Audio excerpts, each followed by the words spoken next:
साथीको क्याम्प है आज 26 तारिक हो। आज अब लास्ट डेट हो भन्नुहुँदै थियो है, तर 2 दिन फेरि बढाइदिएको छ भनेर सुन्नुमा आएको थियो। तर अब सुन्नुमा यहाँनिर हो कि होइन भनेर म एकखेप सोधि हेर्दैछु नि है।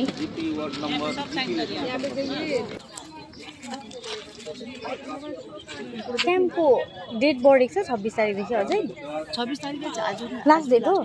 ए 2 दिन अझै बढेको छ के भन्नु डेट बढेको भनेर सुन्नुमा आएको थियो। दुई दिन अझै है एक्सटेन्ड भएको छ भनेर, तर होइन रहेछ है। मैले यहाँ सोधेँ है, होइन रहेछ, आज लास्ट डेट नै रहेछ। त्यही भएर चाहिँ यति बिना भिडभाड देख्नु हुँदैछ यहाँनिर है, भिडभाड चलिरहेछ। आज लास्ट डेट नै रहेछ साँच्चीमै।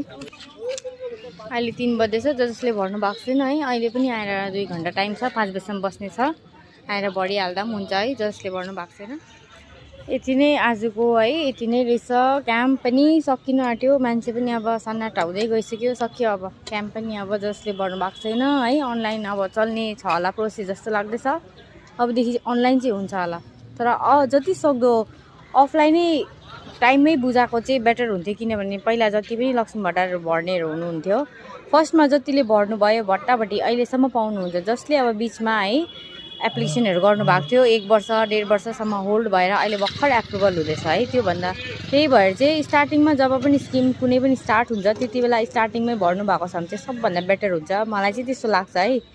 सो आजको भिडियो यति नै है। अब क्याम्पको भिडियो पनि सकिगयो है। तपाईँहरूलाई कस्तो लाग्छ भिडियोमा लाइक सेयर कमेन्ट गर्नु नबिर्सिनुहोस् होला। So see in the next video, by.